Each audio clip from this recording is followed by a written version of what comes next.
One day I'm gonna be everything I wanna be.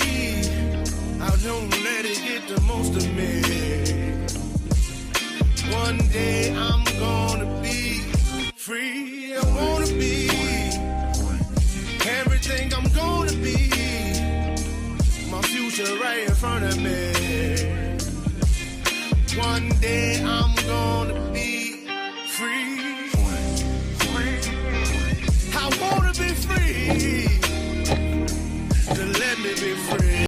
From the depths of darkness, a voice emerges. A host with a fire burning in his soul. With a heart of steel and a spirit unbroken. He rides on two wheels ready to claim his throne. Amidst the chaos and the thunderous roar, insane wheels rise as a force to be reckoned with. Fueled by the power that only metal can bestow, he takes his stand, refusing to submit. Insane wheels hears back to cry. Metal and mayhem will never die. Rituals reporting pays his way. More legend in the making, day by day.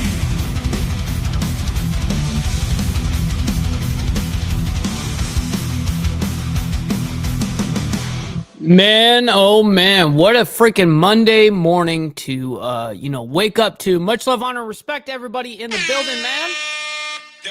Listen, you guys could have been anywhere else, but you guys decided to be right here with me, man. I'm very honored by that. Listen, we got a lot to discuss, obviously, over the weekend. We had a lot of chaos that happened in the world, let's just go ahead and say. The United States did get itself involved, and I guess we put down 14 of those bunker buster bombs with the B-2s. Out of the seven of the B-2s that were there, all 7 of them had, 2 of those bunker busters each. So very interesting. We have a lot to discuss, obviously. We have obviously the world reacting to this, is what I have it labeled as. The world reacts after U.S. strikes Iran. And also we have an update on the Russia-Ukraine conflict as well. So we're going to get into all of that. But before we do, ladies and gentlemen, make sure you guys hit that like button. It's the #1 metric of all of YouTube. Helps out the show immensely, and it's free to do so. If you guys are brand new to the show, man, hit that subscribe button because it's also free. Please consider becoming a member starting only at $2.99 a month. We're making sure we're not breaking the bank out there with anybody, but this is exactly how we get to speak the way we do, is because we're 100% funded by you guys, and we never have to cater to views to go ahead and get some sort of payment. So I'm very blessed with you guys in the Breakfast Club, for real. Little side note, follow my Instagram right here at BallValveTV. I post everything behind the scenes of not only my lifestyle, but as well as the show, as well as Millennial Food Time. I break news over there as well, so make sure you guys follow me over there because I do break a ton of Middle East news and the United States, obviously. I'm obviously going to be breaking United States news too. But last but not least, of course, every super chat, super sticker, gifted membership sign up, all of these things are going to be shouted out live onto the show.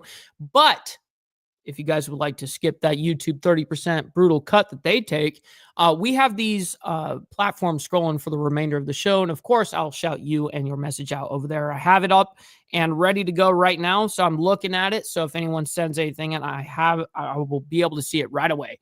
So anyways, let's go ahead and say what's up to everybody. We got Dean Savage up in the building. He was so funny, dude. He said something in the chat. He's like, I had a bomb weekend. You know, and I'm like, oh, dude, you're a fucking savage. Yeah, you did have a bomb weekend, bro. We got freaking Papa Penguin up in here. We got Naomi as well. We got Gary, my man. Good morning to you guys. We got Path Killer as well. Much love, honor, and respect to everyone. I like that. Steve Easy dropping a membership like it's no big deal, man. I very much appreciate you dropping it like it's hot. Very much appreciate that. Let's see. We got Hook Dog, my man. Good to see you, as well as Sick Bastard. Brother Frank Samatero, my man. We got Charles Darwin as well. We got Junkyard Baby saying, we live, baby. Yes, sir. Good to see you, kind sir. And glad that you made it back to the hotel last night. You know, you came over and hung out with me for, overnight. I think 2 nights last night. Not last night, the night before. Anyways, I'm all fucked up on my time. Anyways, we had a great time. Glad that you were able to hang out over here, man. It was definitely a good time. We got Lappy as well. Good morning to you. And let me see if we're all caught up here. That's right. There is no fucking mercy, homie. And where's Lucy? I think that she is down under the couch sleeping. I'm going to be honest. As soon as I got onto the computer this morning, she's like, nope, I'm done.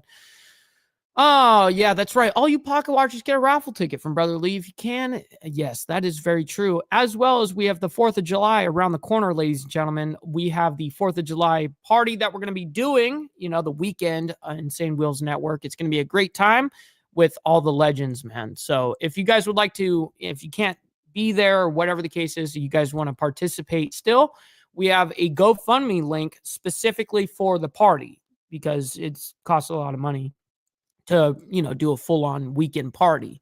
So very much would appreciate you guys hitting that up, buy a beer or 12 or whatever you want to do. Very much appreciate that as well. And for the pocket watchers, because the homie said it like that, I just have to do it. Maybe you need to donate some freaking money. Donate. Maybe you need to donate some freaking money. Maybe you need to donate some freaking money. Donate. Maybe you need to donate some freaking money. Donate some freaking. Hell yeah. We got Brother Lee Lance coming in, by the way, sending in 2 spot for the dues, saying, yes, sir. Hey, man, I very much appreciate you making it rain in the Cash App over there, cuz. Dues paid, my man. Very much appreciate you guys. All right. Let's see. Yes, the link for the GoFundMe is in the Discord. It is. Definitely go over there. Let's see real quick. We got Brother Lee Lance. I've got to shout you out again for being in here hanging out. We got Shadow as well as Gary. Good morning to all of you guys. Glare 1%er, my man. Good morning to you. All right. So let's go ahead and get into this. We've got a lot to discuss here. We're not going to be we're not going to listen to every bit of everything that I have presented here. As you guys know, I skip through the bullshit. I usually skip through opinions. I really don't care about someone's opinion or what they think might happen in the future type thing. I try to keep that down to just the fact of what's happening. But it is entertaining to watch these analysts and these other people try to justify or whatever the case is and anything. It's very interesting. Anyways, let's go ahead and get it. Welcome back in Live Now. I'm Austin Westfall. Yo, Brother Steve Easy, by the way, saying with the 5 spot said, can I get an OG Yogi closeout? I say, yes, you can absolutely get that. I'll give it to you. Hey, man, I very much appreciate it. I got you. We'll get you with the OG Yogi, All right. All of this that we've been discussing is all happening because we've been talking about Iran's nuclear program. That's what the U.S. and Iran were working to negotiate a ramp down of for 60 days up until Israel began striking Iran. Now we're hearing from the Wall Street Journal that VP Vance is signaling that Iran's enriched uranium. Shit, real quick, we got Brother Carney, man. Carney's coming in with the Cash App, sending a 5 spot, saying, have a blaze. Well, bro. You think I didn't come prepared or something like that? Ask Junkyard if I'm not prepared. Shit. You know what I mean? It is what it is. Brother Carney, I very much appreciate your $5 donation to the Cash App, man. I very much appreciate that. That shit goes a long way. Way further than people even get it, right? Someone like a YouTuber like yourself, Carney, now, you know how it feels. Stockpile is still intact after the U.S.'s strike in Iran. Standing by is Andrea Stricker. She's the Deputy Director of the Foundation for the Defense of Democracy's Non-Proliferation and Biodefense Program. She's an expert on the spread of nuclear weapons, and specifically, she follows Iran very closely. Andrea, VP Vance signaling this. I got to ask you, how much of a hurdle is this, if true? How much of a hurdle is this to closing a path to a bomb if their enriched uranium stockpile is intact? Great to be with you, Austin. A lot has changed in the last roughly 24 hours. We have around 22,000 Iranian centrifuges eliminated, 3 enrichment sites, our uranium conversion facility, and weaponization capabilities. Remaining, of course, is the question of this stock of highly enriched uranium, which is enough for 9 to 10 nuclear weapons, maybe more depending. Now, that's what I did here, is that they have enough enriched uranium to create 9 nuclear warheads or bombs or whatever. Now, I don't know that to be the truth. I have not seen like anything other than the media say that. I have not seen any sort of proof of any of that, but hey, I guess we're not going to have any proof of that, I guess, now, especially with it being blown the fuck up. But yeah, we'll see. And how much of the 20% material Iran managed to move. Now, a lot of this was kept at the Esfahan nuclear site in tunnels. And from the battle damage assessments we're seeing from open source satellite imagery, it looks as though the tunnels were targeted by the United States. So it remains to be seen whether Iran has managed to keep its hands on that HEU, that highly enriched uranium, and retains the option to enrich it to weapons grade at some kind of a secret facility. How big of a hit did Iran's nuclear program take yesterday? Real quick, before he asked that question to this chick, we got Naomi sending in a 5-spot as well, saying, Mike, did you make room under that desk yet? No, there's not much room under here, I promise. But 1 week. Okay, I'll be out now. Hey, appreciate you for the 5-spot. Making it rain. I very much appreciate that. Thank you guys for the contributions to the channel. All of you guys that are donating, man. It helps out a lot. If you could put it in layman's terms, how would you explain this to folks that don't know a single thing about how nuclear programs operate? I would say it's a massive hit. They have eliminated, the United States and Israel together, most of its nuclear weapons option.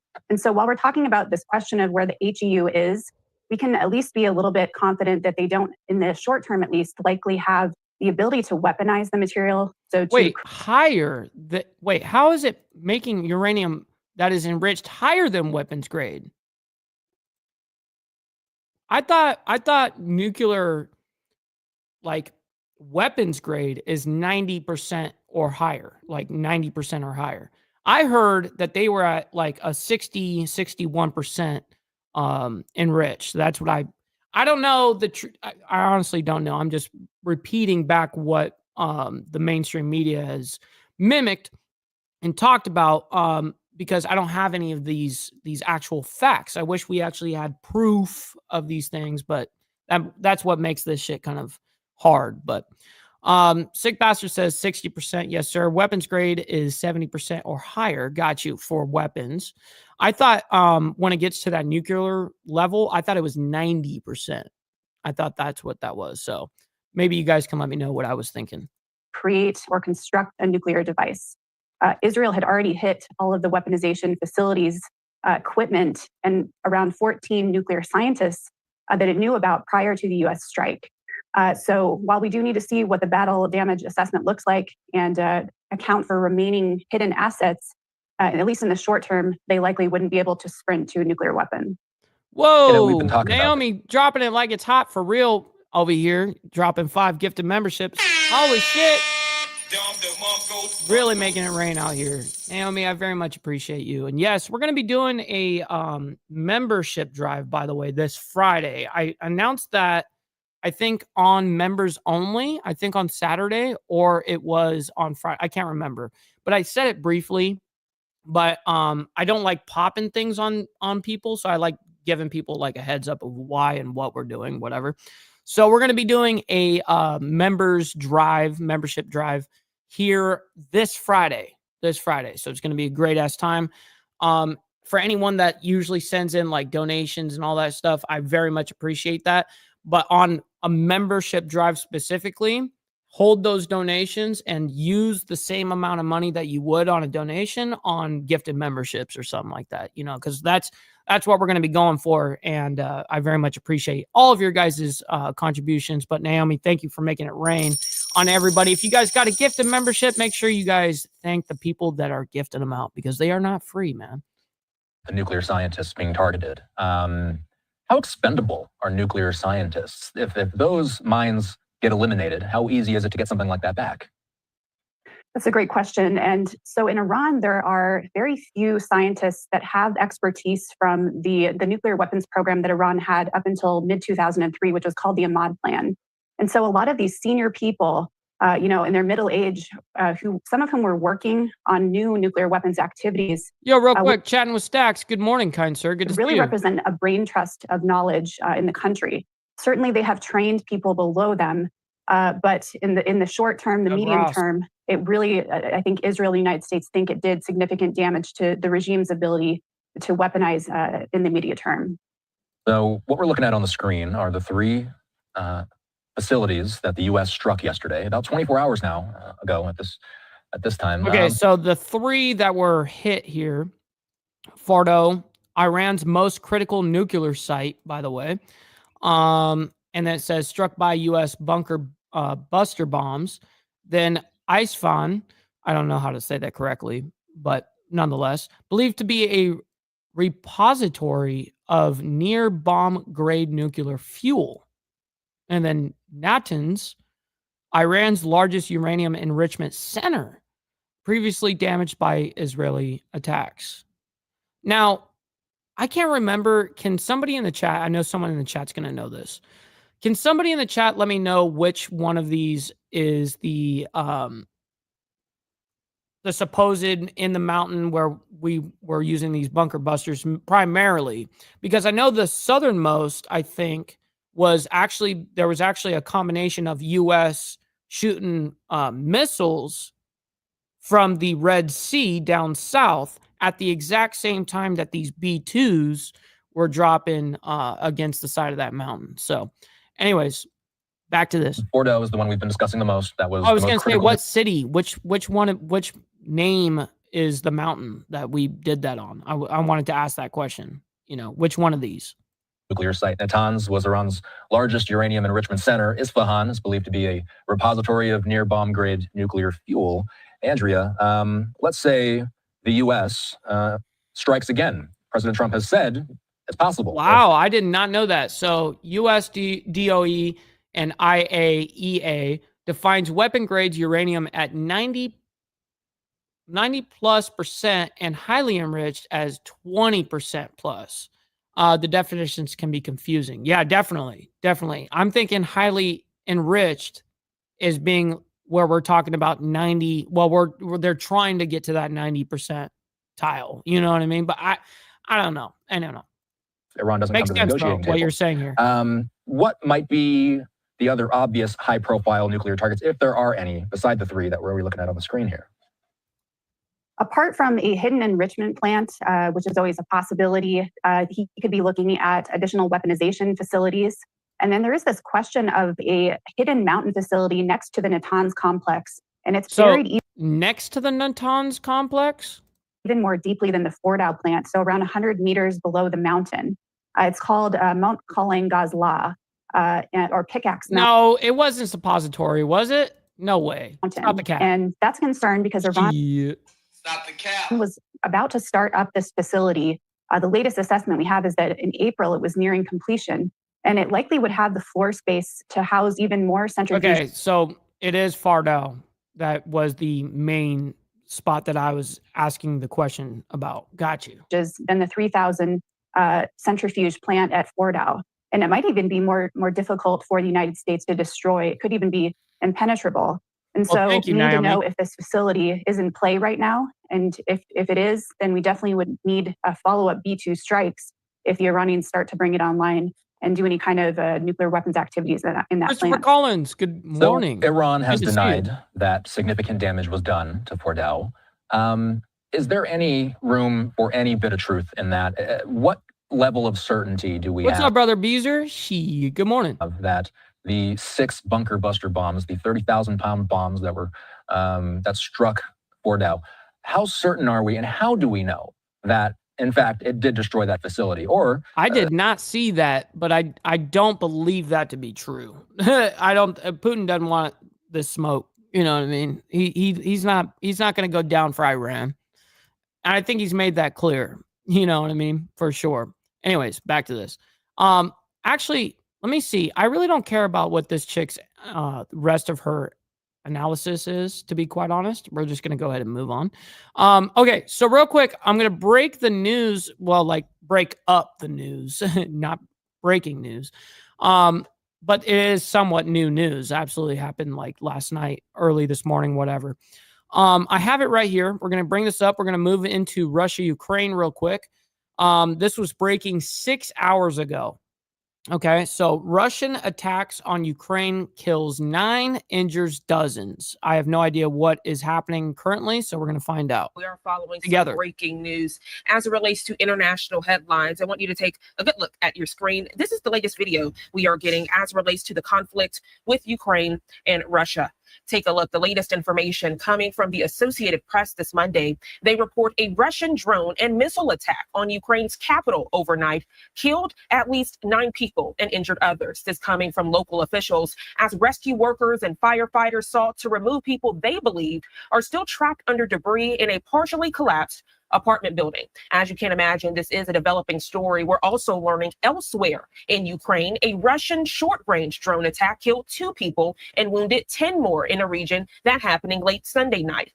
According to the regional administration head, 3 children were among the wounded. Damn. Another person was killed and 8 wounded overnight in a I always hate hearing that children get crossed up between governmental warfare. I hate that shit. another city about 85 kilometers, that's about 53 miles southwest of the capital. Wow. We are learning this Monday the Insane, strikes came dude. nearly a week after a combined Russian attack on Ukraine last Tuesday that killed 28 people in Kyiv, 23 of them in a residential building that collapsed after sustaining a direct hit by a missile.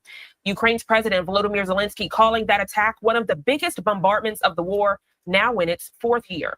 In the early hours of this Monday, drones and missiles hit residential areas, hospitals, Drones and missiles.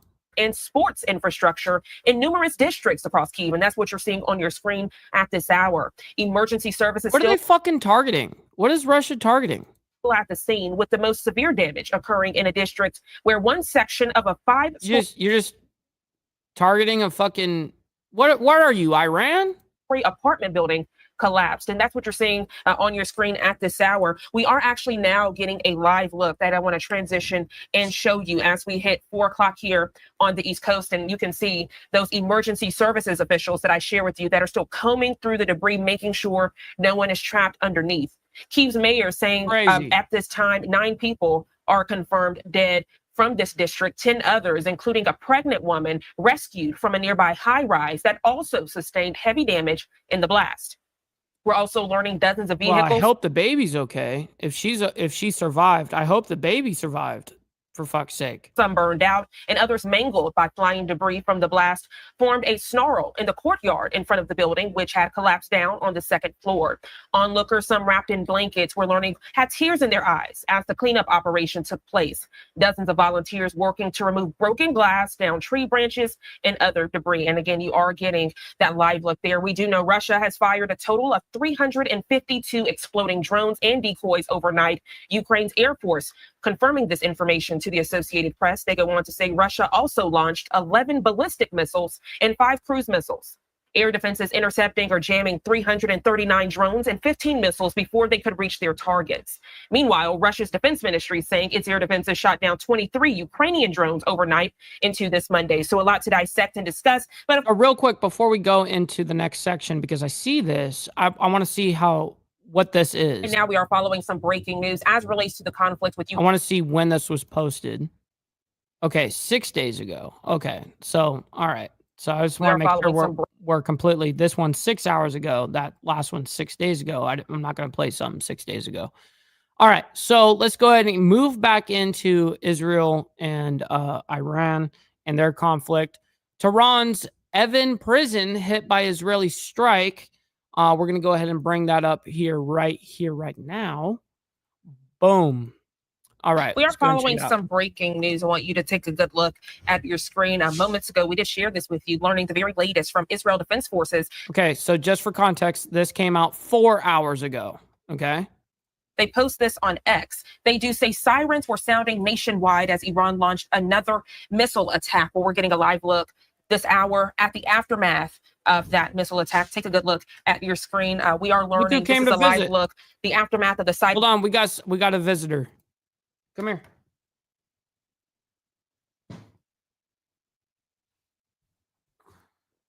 We got a visitor, everybody. What are you doing? What are you doing? You want to hang out? What do you want to do? It'd be nice if you could just stay up here and not play with all the keys and shit. That'd be super cool, but you can't do that. We've tried it many, many times. There you go, Charles. I got you. Now you can hit that like button. You know what I mean? Because you are like a cat Nazi out here. You know, you'll hold that freaking like button hostage until you see that freaking cat. Anyways, very much appreciate all of you guys hitting that like button, by the way. I know, listen, you guys don't have to like all the craziness that's happening in the world, but you can like it for me and my takes, man. I very much appreciate that. Where the Iranian hit moments ago on this Monday, a live look from southern Israel. A lot to dissect, so I want to bring into the conversation none other than the former deputy mayor of Jerusalem, Fleur Hassan Nahum. Fleur, always a pleasure having you join us here on Live Now from Fox. Thank you for being here. Thanks, Francine. So I actually do want to show that live look again of the site, just so people can see the aftermath and understand everything that's going on. Set the scene, because we were hearing that sirens could be heard early this morning across Israel per Israel Defense Forces. Very scary. You could be in the middle of your day, then just have to run to seek shelter. Set that scene for us, please. Absolutely. Well, first of all, let's start with 3 a.m. this morning when we've all been woken up in the middle of the night now for a few weeks and almost over a year by the Houthis and their rockets. But this morning we were all woken up at 3 a.m. There was one ballistic missile thrown. And then about an hour ago. So what city? Tehran. So Evan Prison was hit by an Israeli airstrike. Okay. So why did they hit a prison? Oh, another barrage. Like that's interesting. Like, why is Israel targeting a prison? Missiles. People have been spent hours in shelters. Imagine kids, parents, grandparents. And it seems like the casualties this time are far less than we've seen in the last few days. But they're doing a lot of damage to the country. Ballistic missiles have over 1,000. That's very true, Pablo. Good morning to you, kind sir. Good to see you, by the way. Hopefully you're enjoying your morning. Pound warheads. Imagine, these are like bombs flying into civilian concentrated areas in Israel. And that's what we're all going through. And that's why the country is in an emergency status right now. Kids are not in school. People are not opening businesses that are not essential. So a supermarket is essential, but a hair salon is not essential. So that's how we're living right now these days in Israel. They're always great when we can get the context so you can provide and break it down what that everyday life looks like. And for many of the viewers, they want to know, how are Israelis carrying on? We can't forget hostages still in Hamas captivity as we are further looking at the conflict with Iran. Israelis say they are holding on to hope, but still demanding more from the government. Well, you know, we are a very robust democracy, so people always demand from the government. But what you're seeing actually at the moment in Israel, apart from the regular resilience of people, but you are seeing a lot of support for the government from right and from left. You are seeing across the board support for the government eliminating the threat of the destruction of Israel. This is an existential threat for us. The destruction of Israel in the hands of genocidal apocalyptic Islamists who keep saying they want to kill Israel, they want to kill America. This is what they say. This is what's in their school books. This is what's in their media. This is their plan. And for these people to have a weapon of mass destruction, like a nuclear weapon, is a disaster, not just for Israel, for the world. And we're very, very pleased that President Trump and his administration have understood that the threat is of a third world war. And so what the Americans have done by joining forces with us is not create the conditions for a third world war, it's prevent a third world war by stopping this toxic regime that has held its own people hostage for 46 years. Happy Monday. And eliminate that threat, which is a threat to the entire free world. Well, at this time, we are getting another news alert. I want to transition the screen and also update that lower. This just in from the Associated Press. They say breaking: the gate of Iran's notorious Even prison in Tehran is hit in a suspected Israeli strike. This coming from Iranian state television. They go on to say, quote, Even prison is known for holding dual nationals and Westerners, often used by Iran as bargaining chips in negotiations with the West. This is a very big deal, Fleur. Break this down, contextualize. This almost seems historic. Absolutely. You're 100% right, Francine, because the IRGC have just spent so many years terrorizing people, terrorizing opposition voices, incarcerating them, murdering them, torturing them.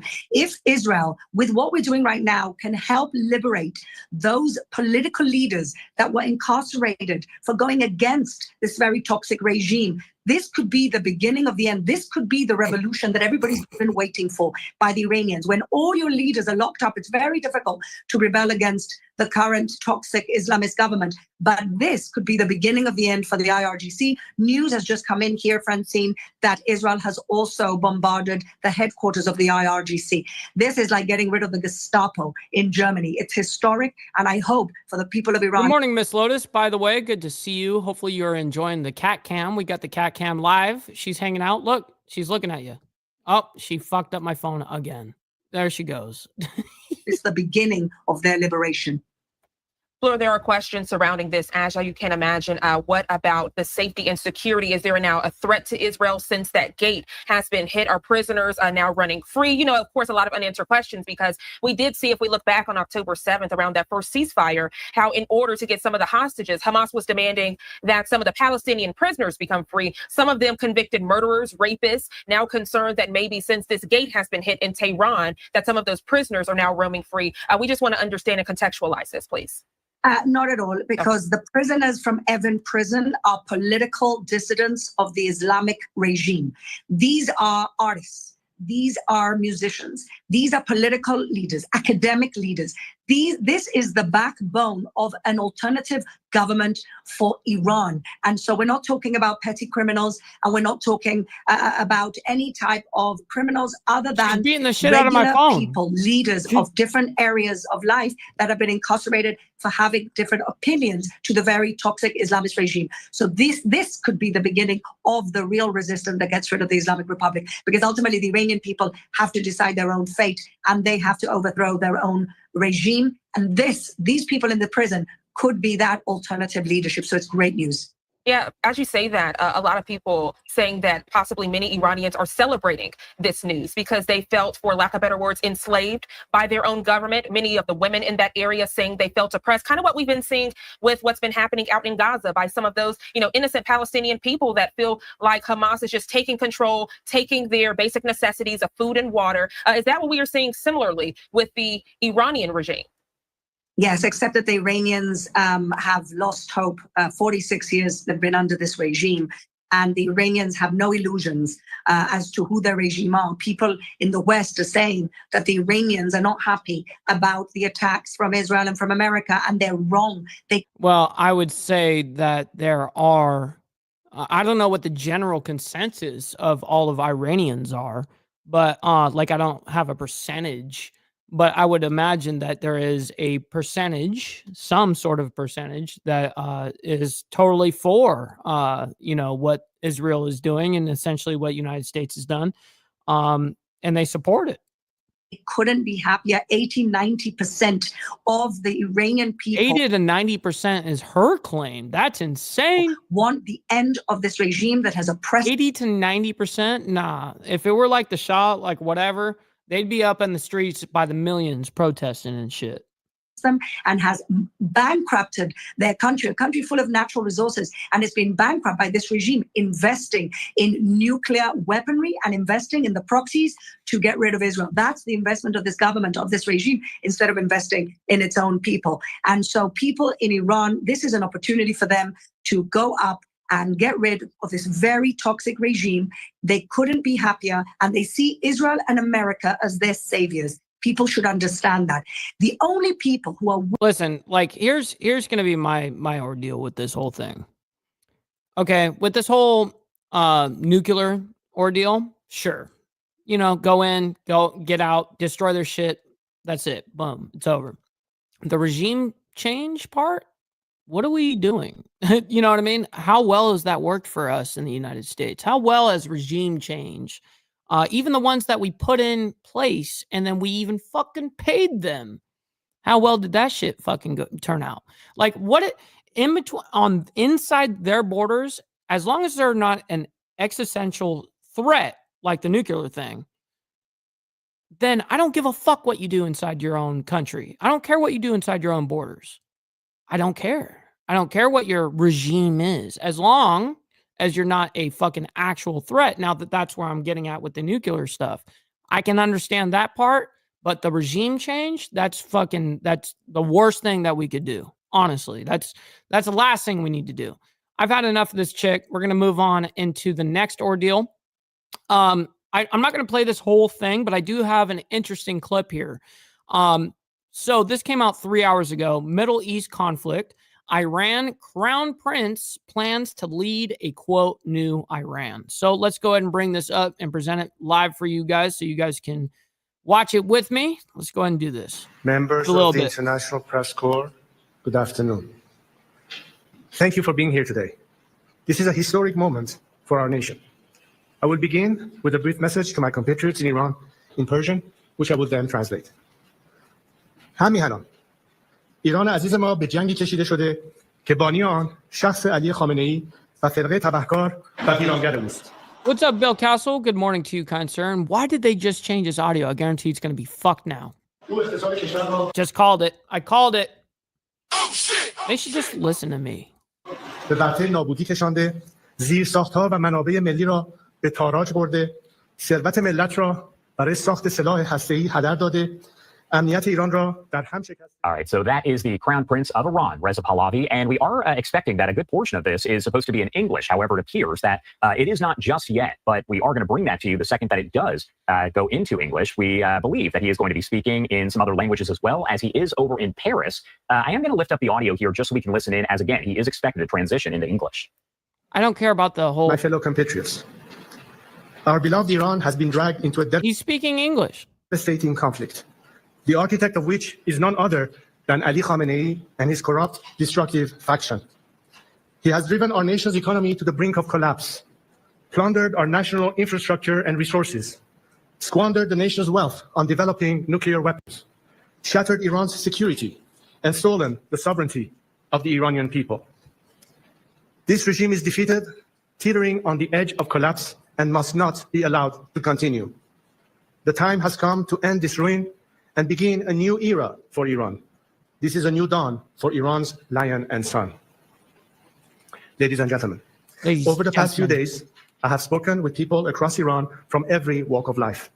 An officer in the armed forces, a mother fleeing Tehran, a factory worker from Tabriz, a young woman, activist for the woman, life, freedom. So right now, you just condensed your whole population into like 4 or 5 different people's individual lives. Movement. These voices represent a nation embattled. You spoke to like 5 people. I spoke to all of our Iranians, and I have the consensus. But resilient, that is not asking for its freedom.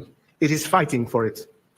From the 1999 student protests, to the Green Movement, to the 2017 Dema and 2019 Abanma uprisings, thousands of Iranians have given their lives in the fight for Iran's liberation. Today, millions of my brave compatriots continue the fight. Real quick, I'm going to pause it right there so that you guys can see up here. The Operation Midnight Hammer was obviously the operation where we used 14 of those bunker buster bombs, blah, blah, blah. So, but there's little updates here. President Trump, monumental damage to Iran's nuclear sites. Iran's top generals, Tehran has, quote, free hand to act against the U.S. So that was Iran's top general over there saying Tehran has free hand to act against the U.S. And last but not least, Israel's military resumed strikes in Western Iran. Stories moved me deeply. In September 2022, Javad Haidari was murdered protesting the Islamic Republic's killing of Mahsa Amini. His sister has continued his fight. She's one of the hundreds of activists the regime has arrested and harassed in recent days. When security forces raided her home, she cried out, "Oh God, where shall we go? Where shall we go to flee from your tyranny?" One by one, her neighbors began to respond to her, "We're not going anywhere. They," meaning the regime, "are the ones who've got to go." These words echo in my heart and should echo in every corridor of power around the world. Today, it is clearer than ever. The Islamic Republic is collapsing. Credible no shit. Reports indicate that Ali Khamenei's family and the family of senior regime officials are making preparations to flee Iran. The regime is on its last legs in towns and cities across the country. The military is fractured. The people are united. The foundation of this 46-year tyranny are... Your people are united right now? I don't know, man. Doesn't sound like they're united. This is our Berlin Wall moment. But like all moments of great change, it comes fraught with danger. We stand at a crossroads. One road leads to bloodshed and chaos, the other to a peaceful and democratic transition. The difference in these two roads depends on one factor, and one factor alone: whether the current regime in Iran is allowed to survive. If the West throws the regime a lifeline, there will be more bloodshed and chaos, because this regime will not submit or surrender after it has been humiliated. It will lash out. As long as it is in power, no country and no people are safe, whether on the streets of Washington, Paris, Jerusalem, Riyadh. I love how this motherfucker talking some shit like that, you know, but and all these other people, not just, you know, this ordeal. Iran will return, blah, blah, blah, all this shit. DC is not safe. Los Angeles is not safe. New York is not safe. Motherfucker, you don't even have shit that can reach us. So stop the cap. You know what I mean? Stop the cap. Come on. You don't even have shit that can even get close to reaching us. Not even halfway. Schoolboy.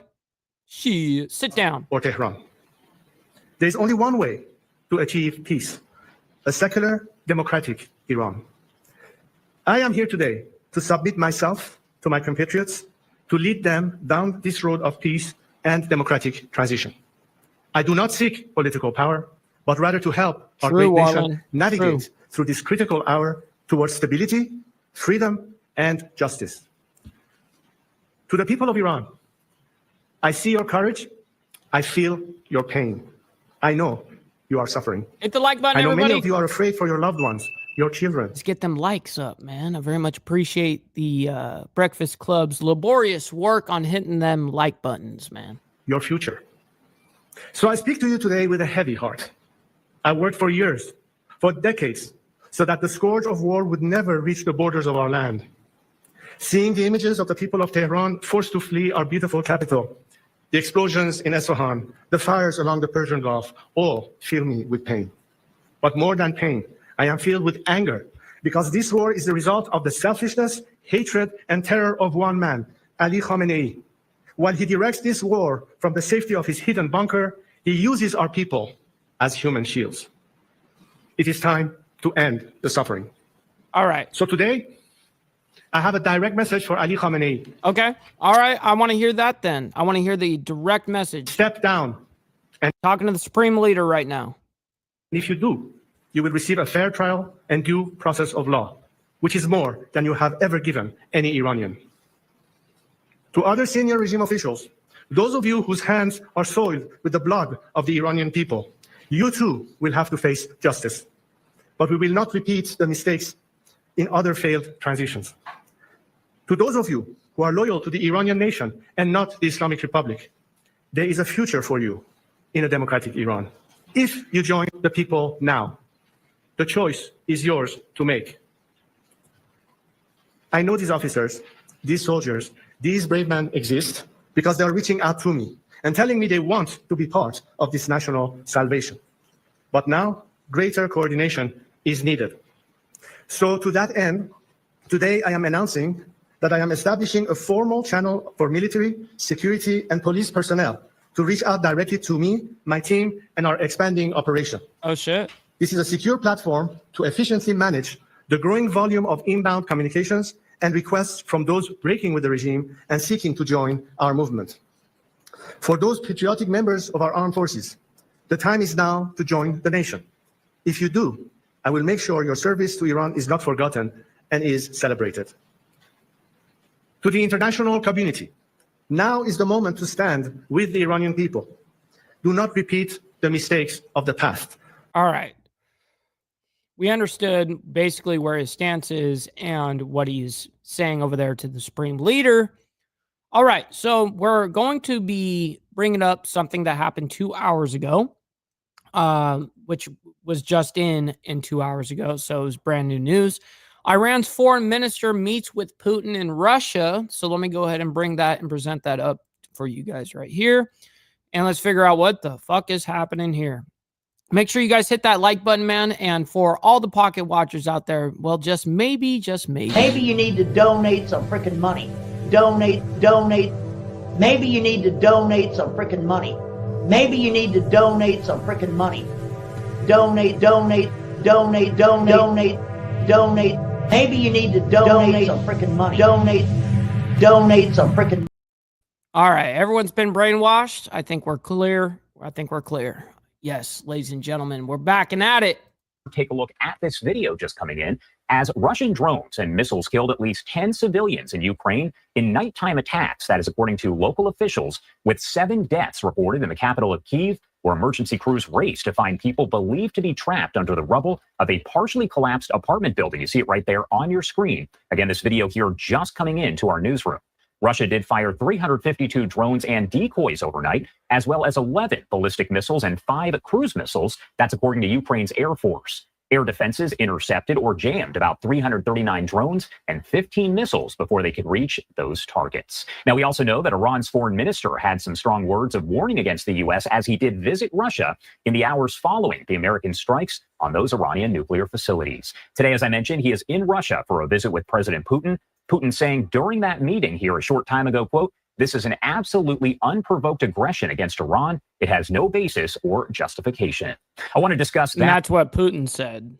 Portion of this, as there is a lot of talk about it. Let's bring in Dr. Hanukkah. Yeah, you're willing to say all that shit. It was unprecedented. It was uncanny, all this bullshit, right? But hey, you're not going to back them though, huh? You're not going to back up them, huh? You know they're pieces of shit, huh?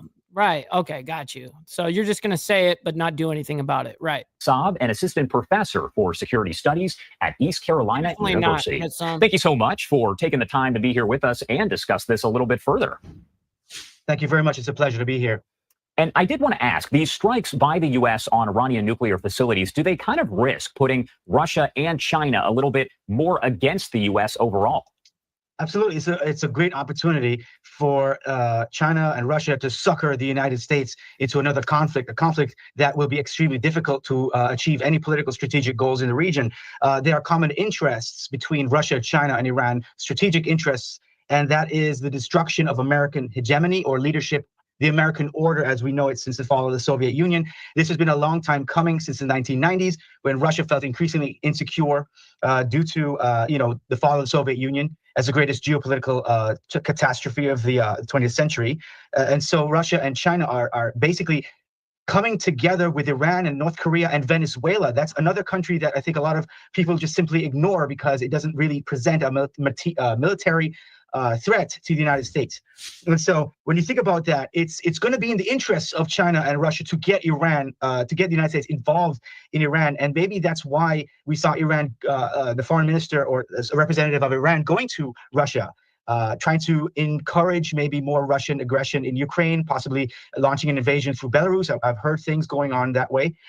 There's also the idea of China bringing in planes into Iran, which is alarming to me. These cargo planes coming into Tehran from China. What are they carrying? I don't know. I'd like to know. Gordon Chang said it was possibly nuclear weapons, which makes me increasingly worried. And so all of these things are basically the essential notion here for the viewers is not to look at Iran and the United States, but look at the United States versus these 3 or 4 or 5 opponents that I just mentioned here. Talking a little bit more about that, you talked about the deliveries there from China over to Iran and the question as to whether those are possibly nuclear weapons. And we heard from Russia's former president, who posted very publicly on social media just yesterday, saying that other countries would be willing to provide Iran with those nuclear weapons. And I did want to ask you. It's very true, Jay. But by the way, good morning to you, kind sir. Hopefully you're enjoying your Monday morning so far. I think I know your take here. Is that realistic? And is it overly concerning right now as we discuss all of this? I mean, why wouldn't it be realistic? I mean, the thing is, China and Russia, they need to prop up the Iranian regime. Without Iran, there'll be the drone supply to Russia will be disrupted. And most importantly, if Iran somehow collapses, then that's the oil supplies to China will be disrupted, and that's going to cause chaos for China. My man, extra surprise as well. Good morning to you Russia. As well. So to disrupt that supply, it doesn't make any sense. So China needs to ensure that Iran is in its corner, it's on its side.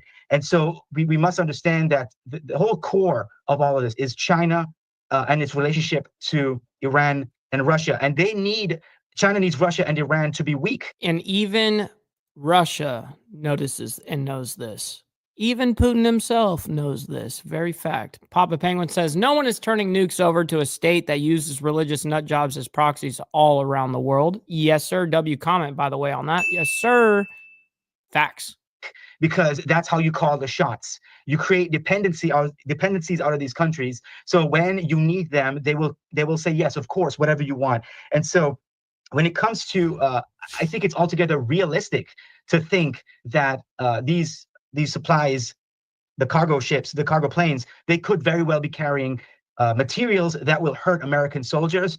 And we have to be extremely cognizant of that situation. And again, China needs to prop up these regimes. The problem is not Iran per se. It is Iran. But the main issue, the main on the flip side, man, behind all of this is a powerful China that seeks to overtake the United States as the world leader. As we look at this post right here coming in from Bloomberg. Okay, so we know that he's already, President Vladimir Putin has already denounced the whole thing. We already talked about that. Real quick, what we're going to do is we're going to end off the show with this last ordeal, this last story. We're not going to play the whole thing. And then, of course, we got an OG Yogi closeout. And then we're going to be rating a buddy of ours, L takes, but he's a good human being. His name is Tom Foolery. Make sure you guys stick around for the raid. It's going to be a good time. I'll be hanging out in the chat with you guys. We'll have a little fun. You know what I mean? Anyways, let's go ahead and bring up the last ordeal here. We got Homeland Security issues, National Terrorism Bulletin. So let's go ahead and figure out what the hell's going on here. We're not going to play the whole story here. We're just going to get a general consensus, and we'll end it off there. And I do want to get to the latest here as we continue to follow all of those developments. We do now have Dan Pfefferman. He is a retired major in the Israeli Defense Forces there, national security analyst, and launched the news platform Middle East 24. Dan, thank you so much for taking the time to be here with us today. Oh, such a pleasure. Thank you. And first off, I do want to pop this up on your screen as we talk just a little bit more about the possibility of a threat coming in after those U.S. strikes on Iran. This is a message posted by the Israel War Room, and it does say the DHS, which is the Department of Homeland Security in the U.S., issues a National Terrorism Advisory System bulletin warning of attacks by Iranian and pro-Iranian actors. Explain to me kind of the situation that is unfolding and why it's so important for this to be issued to folks out there. Absolutely. So, of course, the United... Man, good to see my man Joker up in the building. Shout out to my man. Hopefully you're enjoying your morning so far. United States very famously joined in this attack on Iran's nuclear program, Operation Midnight Hammer. I think that's a great name, by the way. And therefore, significantly increasing the chance that Iran, most likely Iran's proxies, are going to try to retaliate against the United States directly or indirectly, and against the United States. Yeah, but those proxies can't even fucking reach us. I don't understand, like, what Iranian proxy can actually hit us? None. So what's the worry? I mean, aside from maybe from domestic, because we can definitely have domestic terrorism that can happen from all of this shit, and, paid from the inside kind of thing. Yeah, I'm sure of that. But as an outside to the United States, there just no one can hit us. State citizens, interests, embassies, or any kind of institution or individual or entity that's connected to the United States. That's really their MO. Since the beginning, and in any kind of conflict with the Iranians, they first of all, they go for soft targets, civilian targets. I mean, they've been firing at my country. Love to hear that, Joker. Almost exclusively at civilian targets since the beginning of this conflict. In the previous rounds of fighting and through their proxy since October 7th, they have fired tens of thousands of projectiles, almost entirely at civilian targets in this country. That's their MO. Their MO is terrorism. Their MO is going after civilians. And frankly, because of Israel's operations in last October, April, and then in the week preceding the American entrance into this, Iran's military capabilities have been downgraded so much that this and maybe mining the Straits of Hormuz, which they threaten that they're actually going to do today, and they might actually do it to shut down the Straits of Hormuz. This is about as much as they can do, in addition to lobbing, the occasional missile at a U.S. base or at an embassy. So we have to be on the lookout now. American embassies, American bases, American personnel, American citizens need to be careful around the Middle East. And unfortunately, sometimes this is the short-term price that needs to be paid for the long-term and medium-term benefits of taking out the most dangerous weapon from the most dangerous regime in the world. When you talk about this warning here from the Department of Homeland Security, something that we've heard a lot about over the last several hours, several days really, are these quote unquote sleeper cells. Can you explain exactly what Right. Yeah. Okay. That is the actual concern that I have, is sleeper cells within the United States, not an outside entity. Yes, it would be an outside entity, essentially radicalizing our own here, or paying, or any of these things. That those things are all issues, but right here, sleeper cells is a serious issue for the United States. I think it's our main issue that we'll have. Yeah, you know, the United States, Israel, normal countries invest in Brother Straight Jacket, my man, good to see you. education and infrastructure, et cetera. Iran invests in terror. That's really what they do. They pump in about $1 billion every year into building and developing and indoctrinating terror groups. Some of that is militant proxy groups like Hamas, like Hezbollah, like Islamic Jihad in Gaza. Some of it includes developing sleeper cells, and so they'll take individual small groups, they'll plant them in a certain area, and they'll tell them just be normal, have a normal life, and wait for the go. And that could be a year, it could be 5 years, it could be 10 years, and their whole their whole existence is really to wait until they get the go signal from HQ, from Iran, in order to. U.S. assesses high risk of Iranian retaliation against U.S. forces soon. U.S. still pursuing diplomatic resolution. U.S. officials tell me, and I don't know who that is, one of the officials say retaliation could come in the next day or two. To conduct some I don't know who Phil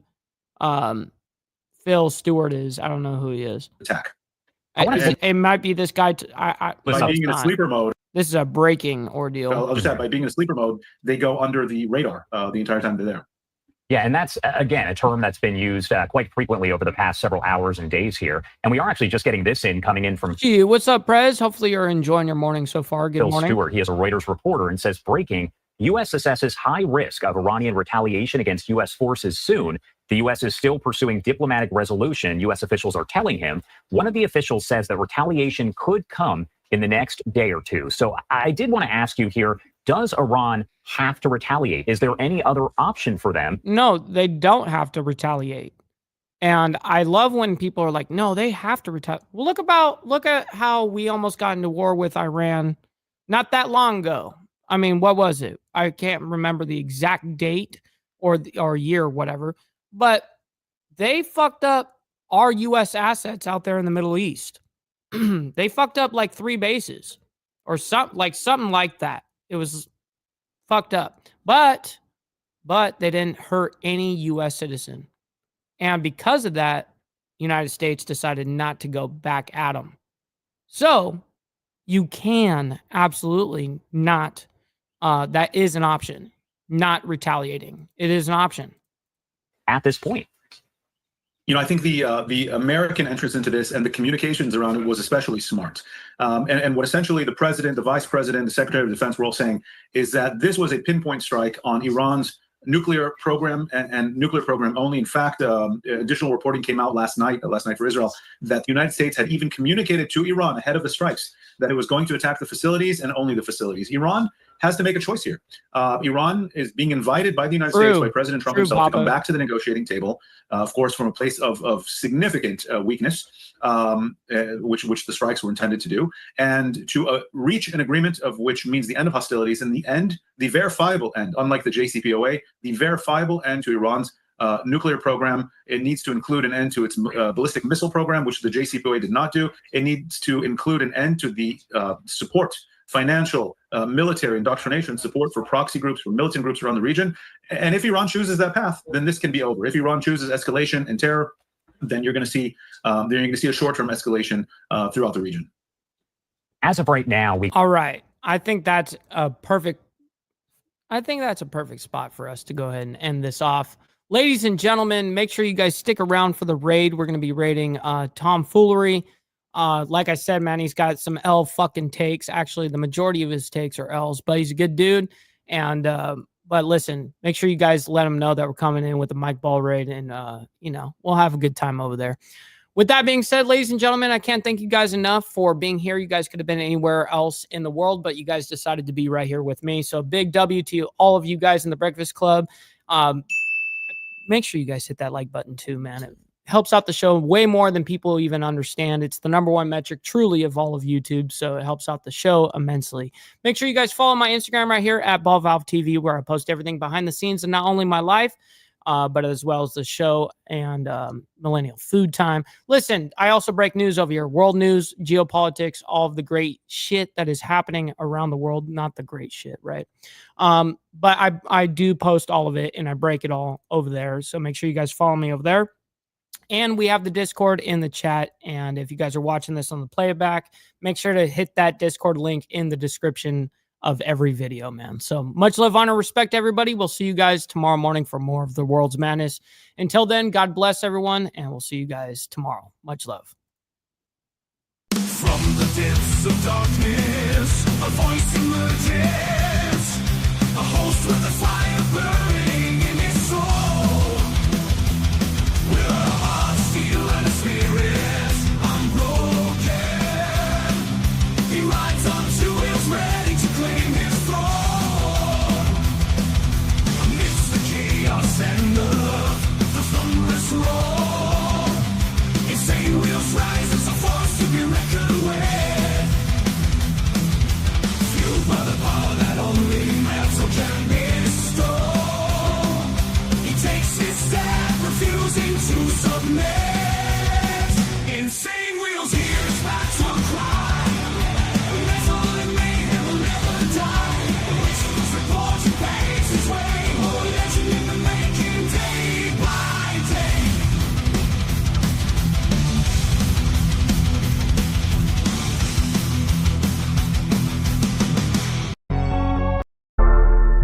Hello there, children. Today's topic, we're going to talk about gang banging. I don't mean women, I mean gangsters banging. I really don't think banging is permittable today. You should gang bang. Kids talking gang talk, walking gang walk. You never know what another person been through till you really find out what it do. Choices. Kids talking gang talk, walking gang walk. You never know what another person been through till you really find out what it do.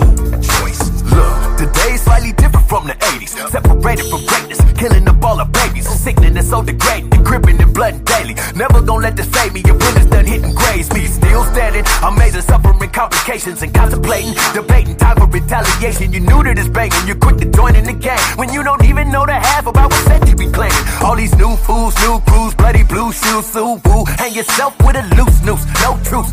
You the fool if you don't hear when it's real. You plan to deal with your life, one day you bound to get killed. I done walked through the hood, seen a lot of blood spill. Mama's crying, babies dying, getting served in the field. Don't regret the way I feel about the day in the gang. Don't make no sense for you to drive up in this death lane. My nigga, kids talking.